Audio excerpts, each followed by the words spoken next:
قبلہ شاہ صاحب بیٹھے ہیں، علامہ تقیر الحسن باجوہ صاحب بیٹھے ہیں، یہ فقہ کی کتابوں میں لکھا ہے کہ جب مسجد کی صفائی کی جائے نا تو جو مسجد کا کوڑا ہے نا،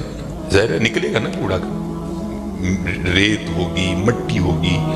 کچھ اور بھی معاملات ہو سکتے ہیں، تو فقہ کی کتابوں میں لکھا ہے کہ جو مسجد سے نکلنے والا کوڑا ہے اس کوڑے کو اس جگہ نہ پھینکا جائے جہاں عام گھروں کا کوڑا آتا ہے،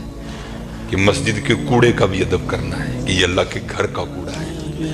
اس لیے حضرت ادب کیا کرو، ادب کیا کرو، ادب کیا کرو۔ ادب پہلا کرینہ ہے محبت کے کرینوں میں، اس لیے جب کبھی اللہ جل شانہ کے گھر میں آنے کی توفیق ہو جائے نا تو اپنی آوازیں پست رکھا کرو، یہاں آواز بلند نہیں کرنی ہے۔ یہ بہت بڑے بادشاہ کا دربار ہے، تو وہ کیونکہ ملک ندیم تھا، یہ اللہ کا دربار ہے، اس نے تو یہاں ہی کہہ دینا تھا نا جو کہہ دینا تھا، کہا یہاں بھی جائے گا،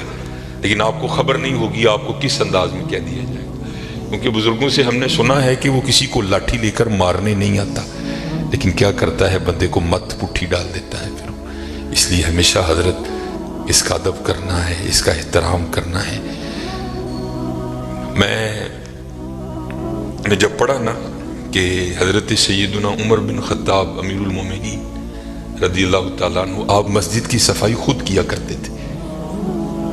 آپ مسجد کی صفائی خود کیا کرتے تھے، اس لیے حضرت اس گھر سے پیار کرو، اس گھر کی خدمت کرو، اس گھر کو سجاؤ، اس گھر کو سنوارو۔ جس کسی نے بھی اس گھر کی خدمت کی نا تو حضرت پھر وہ خالی نہیں رہا کبھی بھی۔ یہاں حضرت دنیا کے دو ٹگے کے جو چودھری ہیں ان کی کرو تو کچھ نہ کچھ مل ہی جاتا ہے حضرت، وہ یہ تو حضرت بادشاہوں کے بادشاہ کا گھر ہے، تو اس کی کرے گا تو اسے نہیں ملے گا، اسے اتنا ملے گا کہ نسلوں سے بھی ختم نہیں ہوگا۔ لیکن دکھ کی بات یہ ہے کہ حضرت آج چودھریوں کے درباروں کا بھی تقدس قائم ہے، آج چودھریوں کی مجلسوں کی بھی رونقیں قائم ہیں، لیکن دکھ کی بات حضرت ہم نے پتہ نہیں اس گھر کو کیا سمجھ لیا۔ نہیں حضرت وَأَنَّ الْمَسَاجِدَ لِلَّهِ، یہ اللہ کا گھر، یہ ایسا گھر ہے حضرت اگر آپ آ کر خالی بیٹھ ہی جائیں نا، کچھ بھی نہ کریں، صرف آ کر آپ بیٹھ بھی جائیں گے تو جتنی دیر بیٹھے رہیں گے آپ کے نامہ اعمال میں نیکیاں لکھی جائیں گی۔ یہ ایسا سونا گھر ہے۔ اور حکیم صاحب رحمۃ اللہ تعالی نے تو اکثر فرمایا کرتے تھے کہ بھائی سانو تے جو ملے ایتھوں ہی ملے ہے، سانو تے جو ملے ایتھوں ملے ہے۔ ابو بکر صدیق کو جو ملا مسجد سے ملا، حضرت عمر کو جو ملا مسجد سے ملا، حضرت عثمان غنی کو جو ملا مسجد سے ملا، حضرت سیدنا علی المرتضیٰ کو جو ملا مسجد سے ملا، ہمارے بڑوں کو جو ملا حضرت مسجد سے ملا حضرت۔ اور آج جو ہمارے گھروں سے رحمتیں رونقیں بھاگ گئی ہیں نا، اس کی وجہ یہ ہے کہ حضرت ہم نے یہاں آنا چھوڑ دیا ہے، ہم نے یہاں آنا چھوڑ دیا ہے۔ اس لیے یہاں آؤ بھی اور اس کا ادب بھی کرو اور اس کا احترام بھی کرو، یہ بہت بڑی جگہ ہے۔ جیسے میں نے کہا نا حضرت ہم دنیا دار ہیں نا، ہم نے پیسے کو بہت کچھ سمجھ لیا، حالانکہ پیسہ کچھ بھی نہیں ہے حضرت، پیسہ سب کچھ اللہ کی ذات ہے حضرت۔ اگر وہ ہے تو پیسہ کام آئے گا، اگر وہ نہیں تو پیسہ کیا کرے گا یار، کچھ بھی نہیں کرے گا۔ یہ مولانا روم علیہ الرحمہ مثنوی شریف میں آپ لکھتے ہیں کہ کوئی بابا جی تھے اور مال ان کے پاس بڑا تھا، اللہ نے بڑا مال دیا، وقت نزا آ گیا، ان کو پتا تھا جو میرے بیٹے ہیں وہ نکمے ہیں، مال میں نے کمایا ہے، یہ عیاشی کریں گے اجاڑیں گے، جواب اللہ کے حضور مجھے دینا پڑے گا۔ علماء سے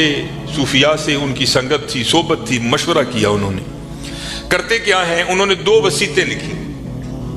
پہلی وصیت لکھ کے نا شاپر میں ڈال کر اوپر لکھتے ہیں اس وصیت کو تب پڑھا جائے جب سارے لوگ میرا جنازہ پڑھنے کے لیے اکٹھے ہو جائیں۔